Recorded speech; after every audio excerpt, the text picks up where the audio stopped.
오늘은 호세아서 8장 1절로 14절 말씀을 통해서 금송아지 신앙이란 제목으로 은혜를 나누겠습니다. 호세아서는 죄 가운데 헤매이던 이스라엘 백성들에게 임박한 심판을 선포하시면서 그들이 회개하고 돌아오기를 간절히 기다리시는 하나님의 은혜의 메시지입니다.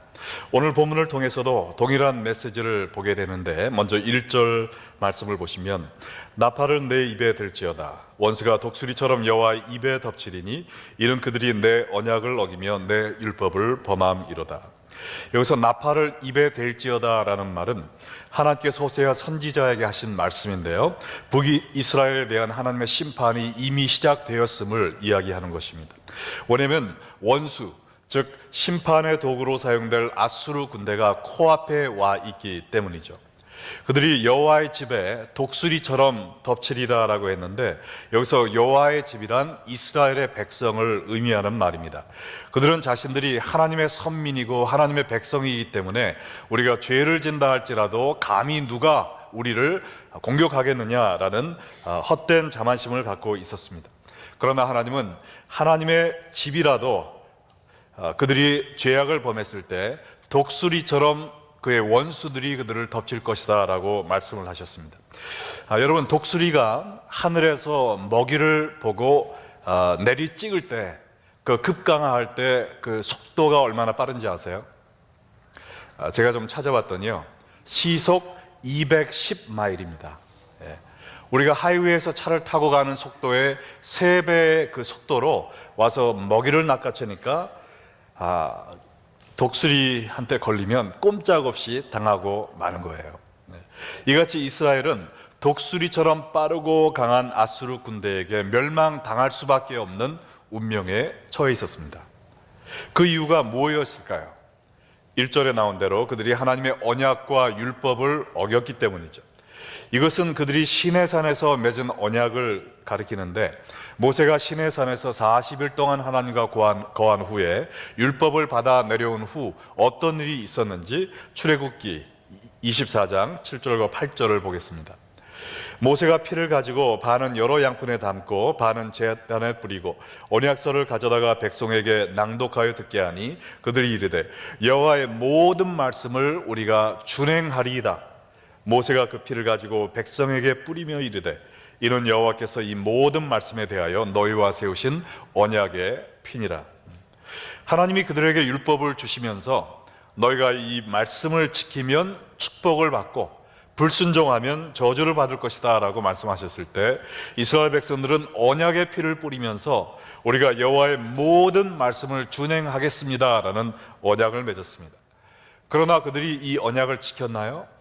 아니죠. 그들은 하나님 대신 우상을 섬기고 자신의 이익을 위해 이웃을 죽이는 패역한 삶을 살았습니다. 하나님은 선지자들을 통해 그들이 회개하고 돌아오기를 촉구하셨지만 그들은 하나님의 은혜를 계속해서 무시하고 멸시하였어요. 그래서 결국에는 하나님께서 심판을 내리기로 결심하셨습니다. 하나님 은혜의 크기와 넓이와 깊이에는 한이 없지만 그 은혜의 시기에는 제한이 있다는 것을 우리가 깨달아야 됩니다.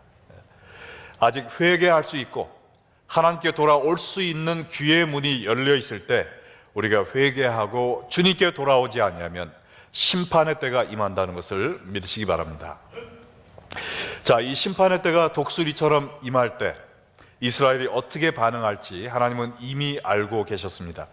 2, 3절 말씀에 보면 그들이 장차 내게 부르짖기를 나의 하나님이여 우리 이스라엘이 주를 아나이다 하리라. 이스라엘이 이미 선을 버렸으니 원수가 그를 따를 것이라. 원수들이 독수리처럼 그들을 공격할 때 하나님을 외면하던 이스라엘이 그제서야 혼비백산하여 하나님께 이야기하기를 하나님, 우리가 하나님 사랑하는 거 아시죠? 하나님 우리랑 친한 거 맞죠? 우리 좀 제발 살려주세요 라고 이야기하겠지만 그때는 이미 too late 이라는 겁니다. 그들은 이미 선을 버렸기 때문에, 즉 이미 하나님을 떠났기 때문에 이제 그들 앞에 남은 것은 하나님의 심판밖에 없다라고 말씀하시는 것입니다. 이 비극적인 예언이 여러분과 저의 삶에 임하지 않기를 축원합니다. 독수리가 덮친 후에 하나님을 찾지 말고 심판날이 임하기 전 아직 회개할 기회가 남았을 때 하나님께 돌아오는 여러분과 제가 되기를 바랍니다. 어제 한 구역 예배에 참석했는데요, 성도 한 분이 이번에 아내 혼자만 한국에 보냈는데 그러고 나니까 자신이 너무 쓸쓸하고 처량하다는 겁니다. 그래서 한국에 있는 와이프하고 전화하면서 여보, 다음에는 혼자 가지 말고 나랑 같이 가, 응? 했더니 그 아내가 하는 말이 그러니까 내가 있을 때 잘해 라고 이야기를 했다는 거예요. 자, 있을 때 잘해, 이것이 우리가 명심해야 될 진리입니다. 심판의 날이 오기 전 아직도 하나님을 섬길 수 있는 기회가 있을 때 신앙생활도 잘하는 여러분 되시기를 축원합니다. 자, 오늘의 본문은 있을 때 잘하지 못한 이스라엘의 이야기입니다.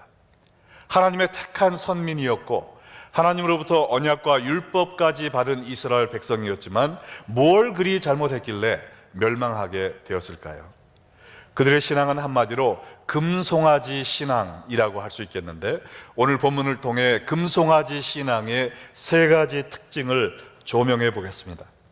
여러분도 이러한 신앙생활을 하다가 나중에 후회하지 마시고 이와 반대되는 올바른 믿음 생활하시기를 주의 이름으로 축원합니다.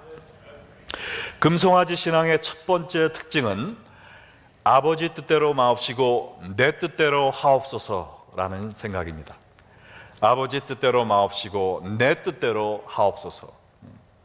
4절 말씀 보면 그들이 왕들을 세웠으나 내게서 난 것이 아니며 그들이 지도자를 세웠으나 내가 모르는 바이며 그들이 또 은금으로 자기를 위하여 우상을 만들었나니 결국은 파괴되고 말리라. 이스라엘의 첫 번째 문제는 하나님과 상관없는 삶을 살았다는 것입니다. 하나님은 이미 그들에게 왕을 주셨어요. 다윗의 가문을 통해 이스라엘을 영원히 다스리겠다라고 말씀하셨지만 에브라임을 중심으로 한 이스라엘의 열 지파는 하나님의 뜻을 거부하고 자기들이 원하는 왕을 세워서 북이스라엘을 건국했습니다. 북이스라엘의 200년 역사 동안 19명의 왕이 있었는데 그 중에 하나님을 찾은 왕은 단 한 명도 없었어요. 전부 다 우상을 섬기며 하나님을 대적한 악한 정치를 했던 사람들입니다.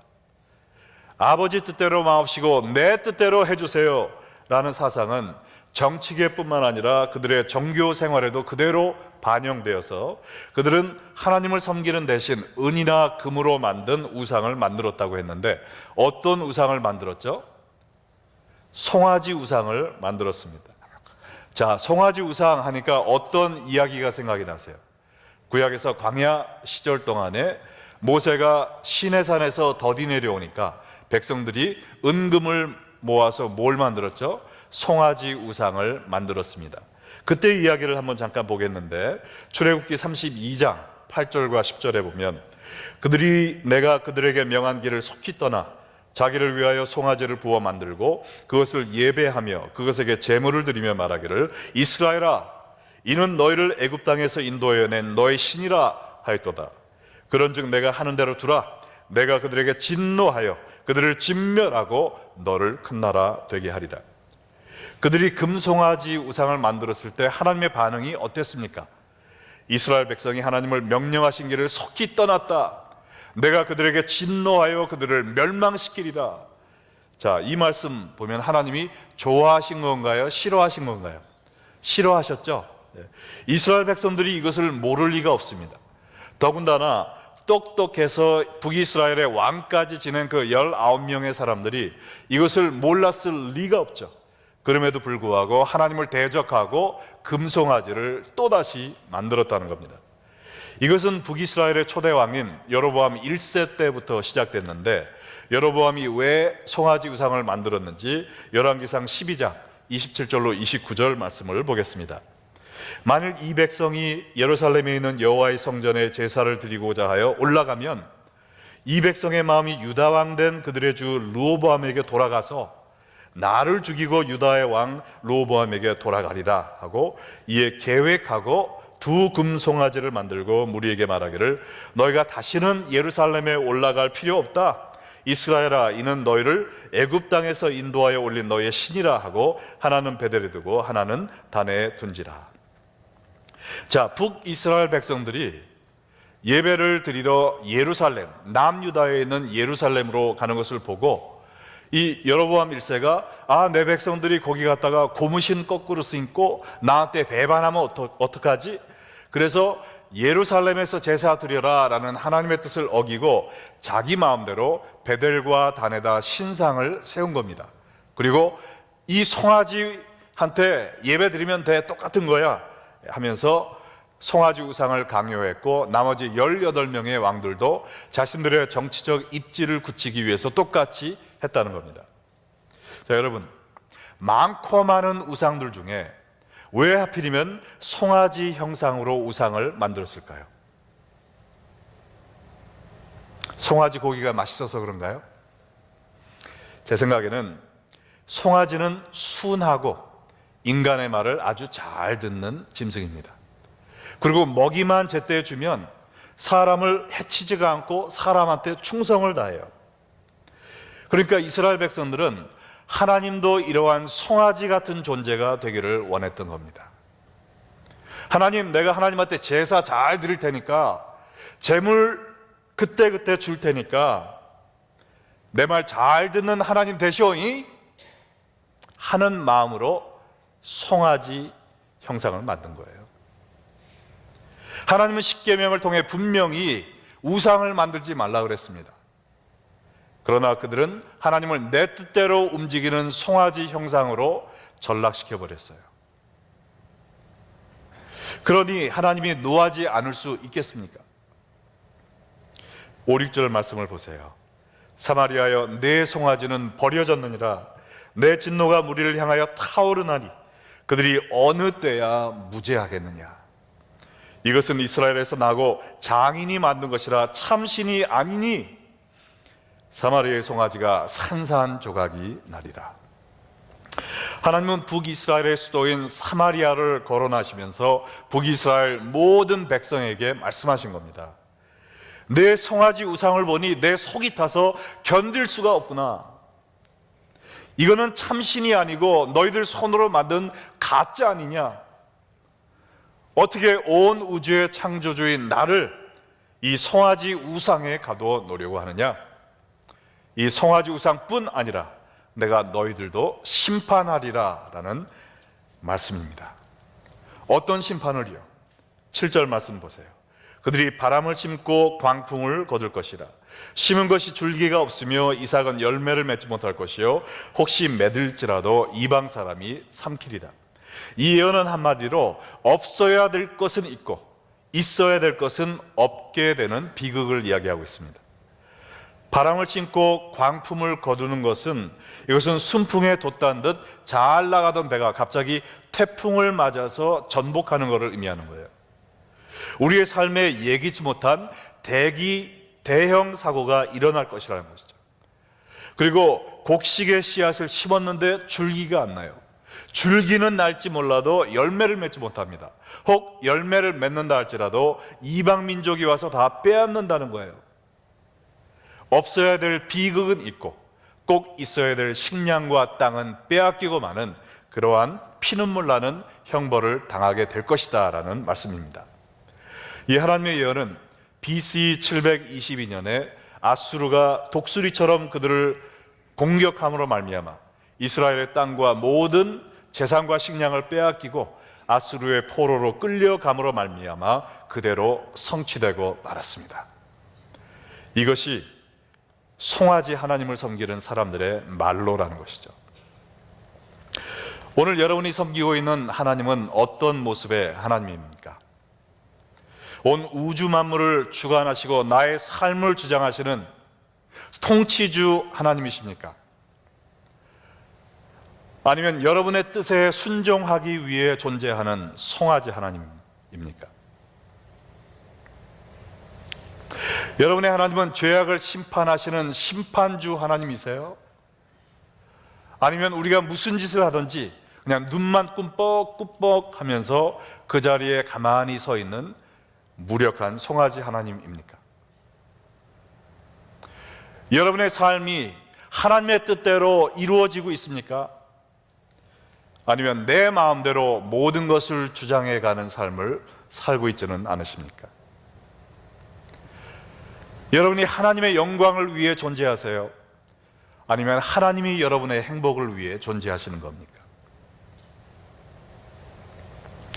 오늘 혹시 여러분 가운데 내가 아직도 아버지 뜻대로 마옵시고 내 뜻대로 하옵소서 라는 금송아지 신앙을 갖고 있음을 발견하셨다면 더 늦기 전에 오늘 이 시간 회개하고 주님께 돌아가시기를 간절히 축원드립니다. 여러분의 삶에 광풍이 불어닥치고 여러분의 열매가 빼앗기고 원수가 독수리처럼 덮치기 전에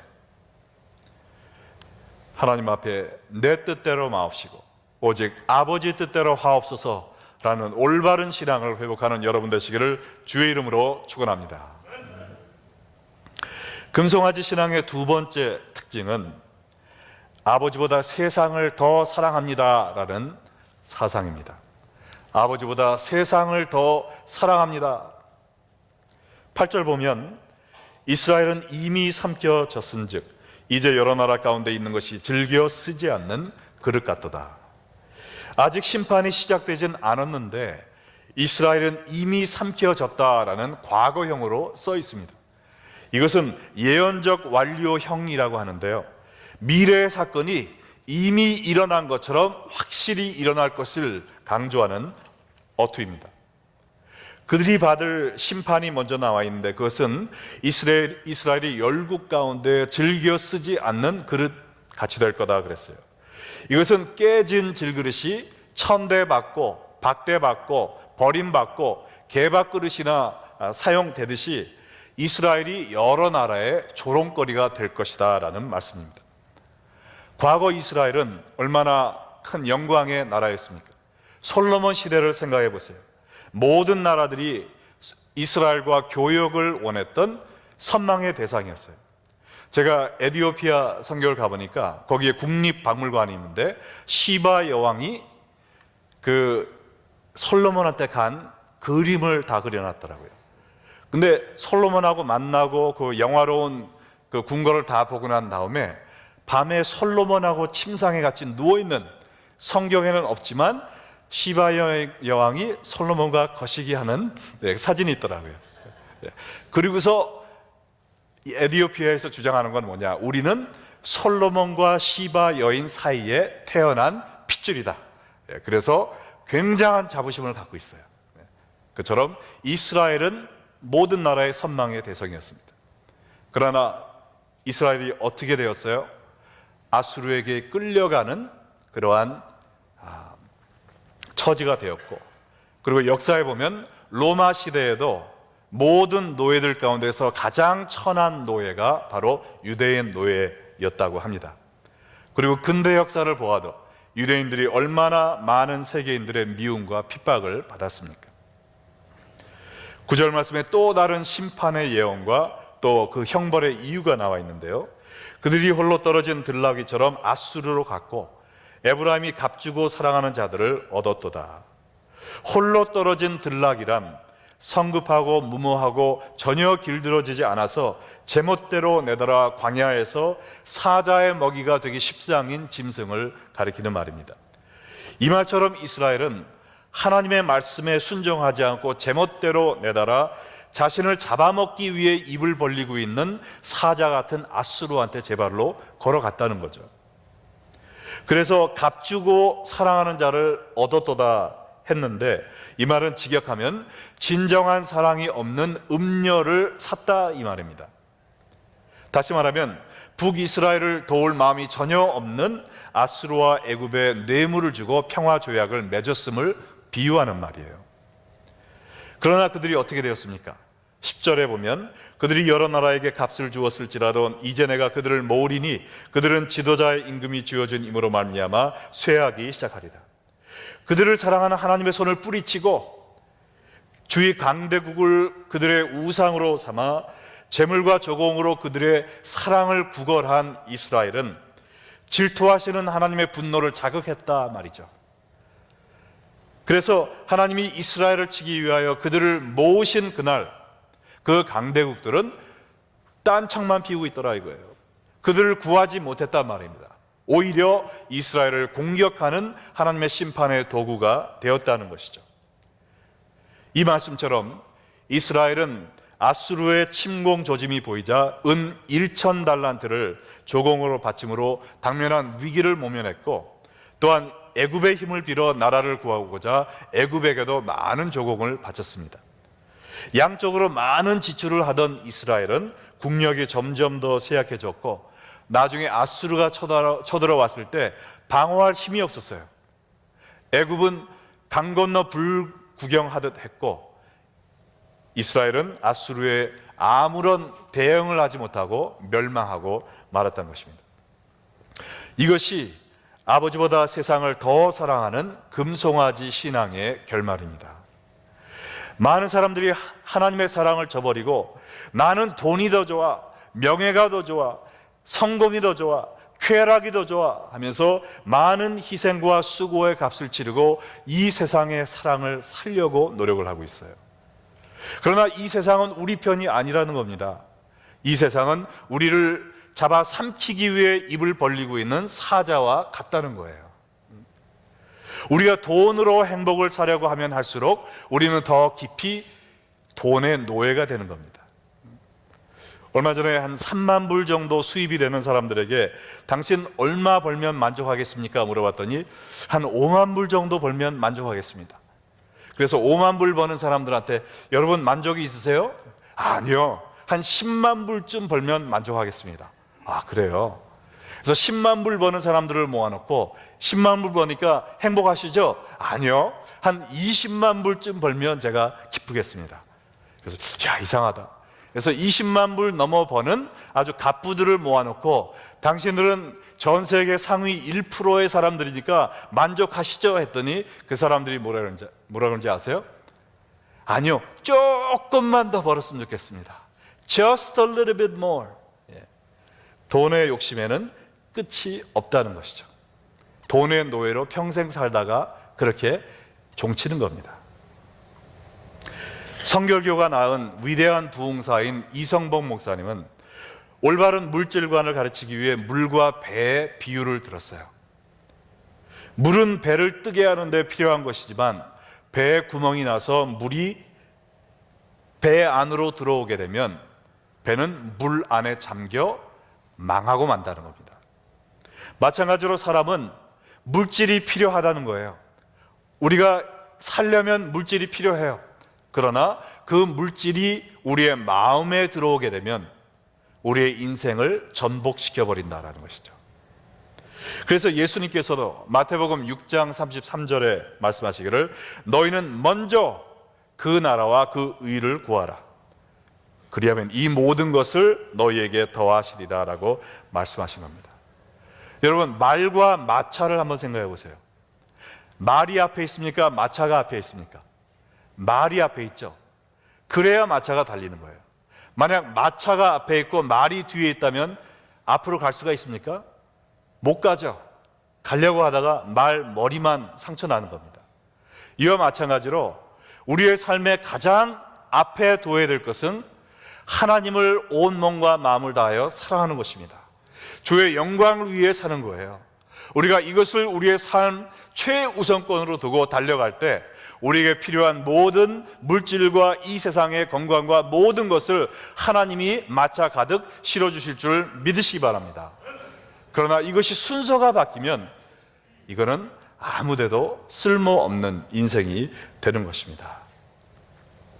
만약 오늘 이 시간 여러분 가운데 내가 하나님보다 더 사랑하는 이 세상에 무엇이 있었구나 라는 금송아지 신앙을 여러분 속에 발견하신다면 오늘 그 무엇인가를 뒤로 하세요.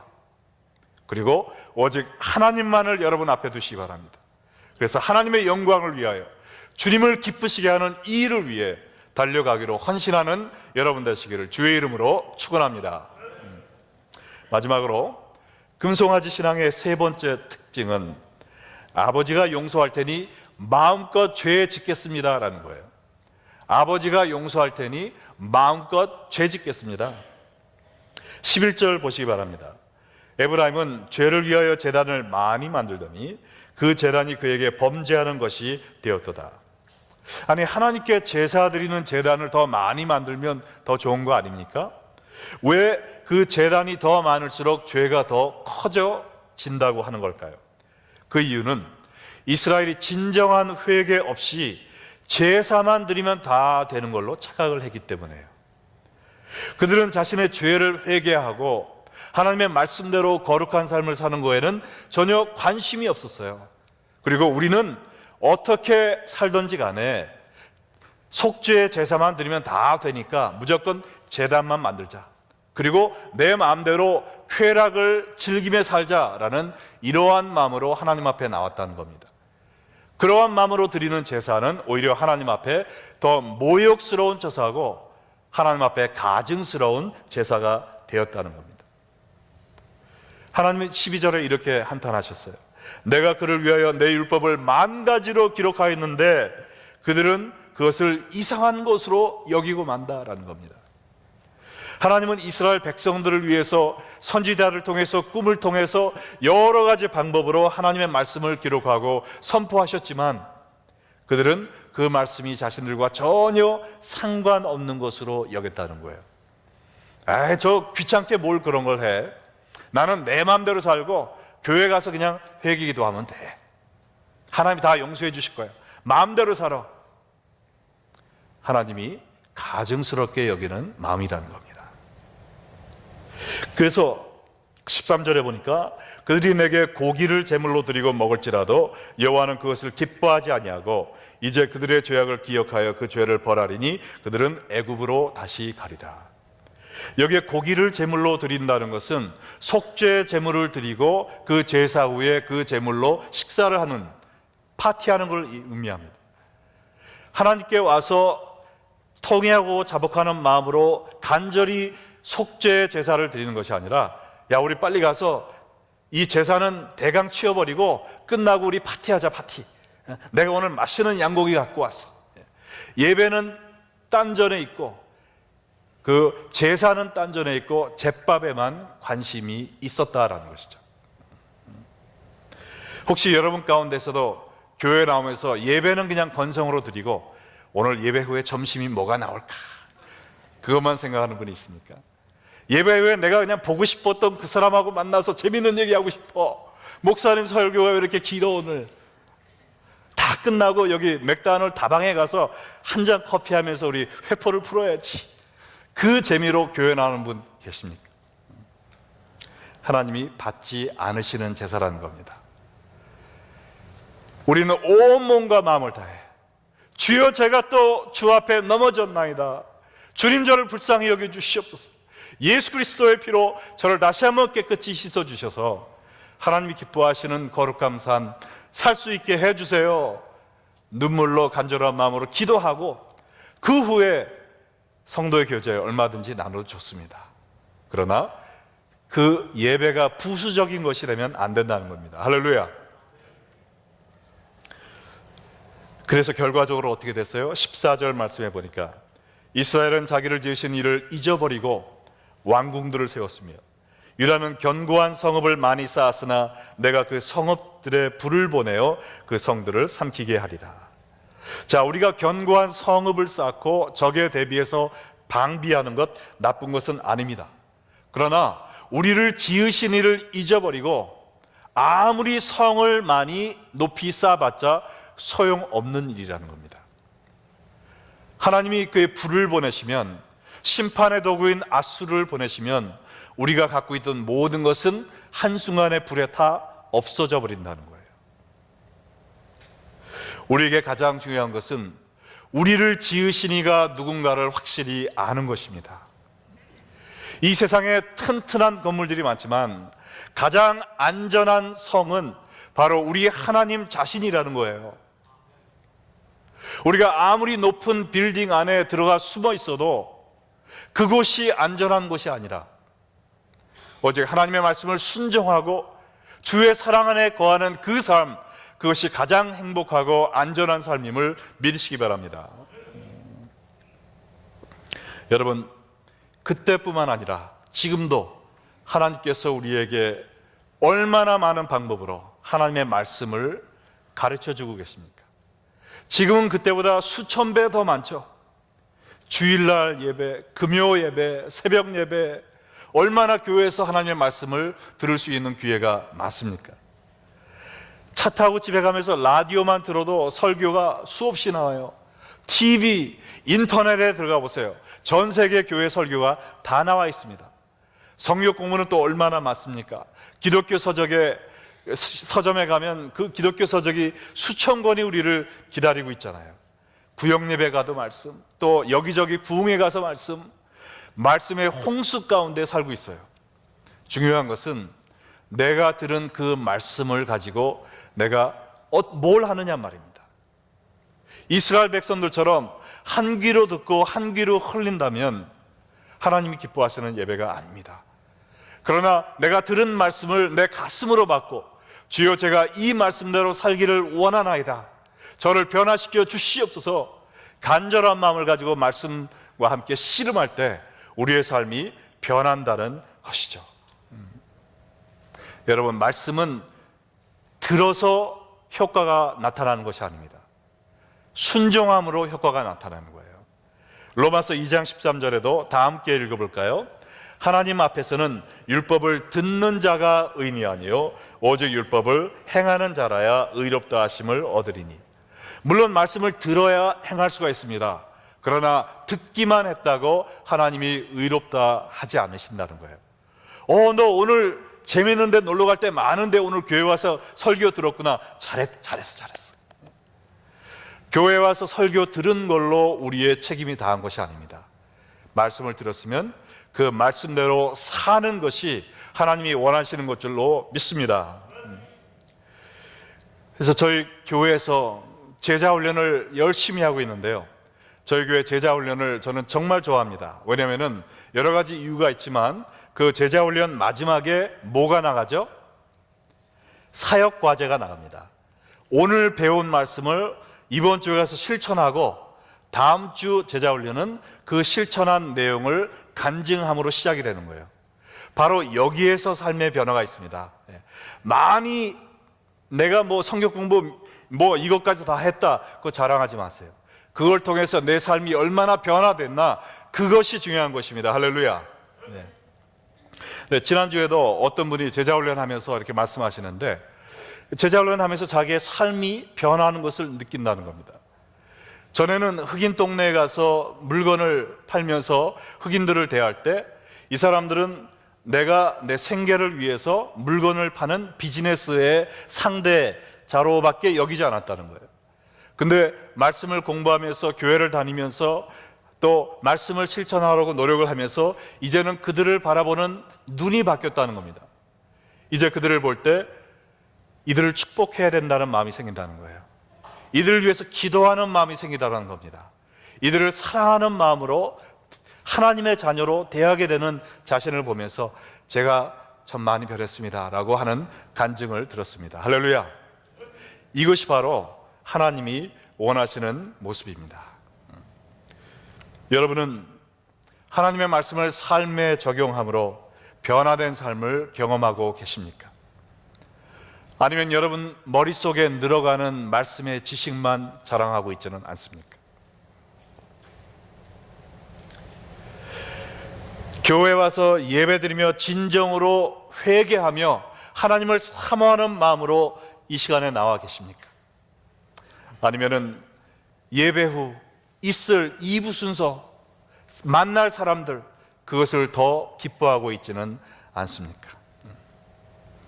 여러분, 우리는 요새 교회가요, 세상의 욕을 먹는 시대에 살고 있습니다. 내가 누구누구 때문에 교회 나간다라는 말보다는 어느 교회 때문에, 어느 사람들 때문에 교회 안 나가라는 말을 더 많이 듣는 세상에 살고 있어요. 예수님은 뭐라고 그러셨습니까? 한 명이라도 너희 중에 작은 소자 하나가 너희 때문에 실족하게 되면 너희가 차라리 연자맷돌을 메고 바다에 빠져 죽는 것이 나을 것이다. 그만큼 하나님이 분노하신다는 겁니다. 나로 인하여 하나님께 한 영혼을 데리고 오지는 못할 망정, 나로 인하여, 나의 죄악된 행실로 인하여 사람들이 아유 집사라면서 장로라면서 목사라면서 에이 나 교회 안 다녀, 이러한 삶을 사는 사람이 되면 차라리 연자 맷돌 메고 잠수하라는 겁니다.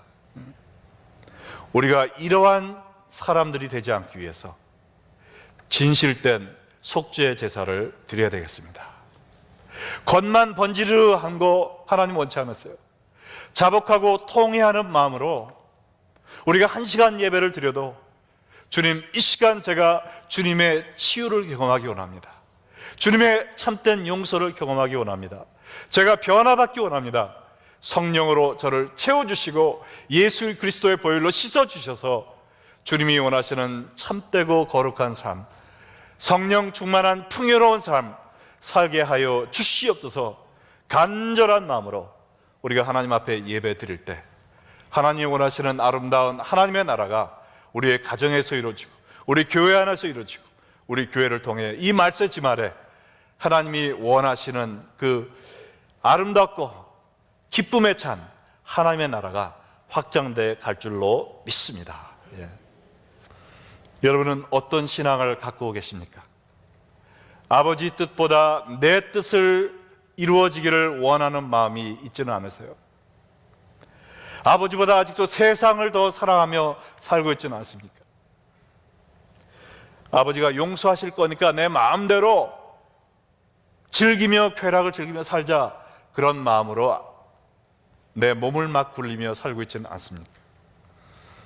오늘 이 시간 금송아지의 신앙을 버리고 하나님이 찾고 계신 순전하고 거룩한 참된 경건한 신앙, 내 뜻대로 하지 마옵시고 아버지 뜻대로 하옵소서. 이 세상 모든 것보다 내가 아버지를 더 사랑하나이다. 십자가 위에 돌아가신 예수님을 생각하며 내가 죄와 싸우되 피 흘리기까지 싸우겠나이다. 이러한 마음으로 주님을 섬기는 저와 여러분 되기를 주 예수의 이름으로 축원합니다. 다 함께 기도하시겠습니다.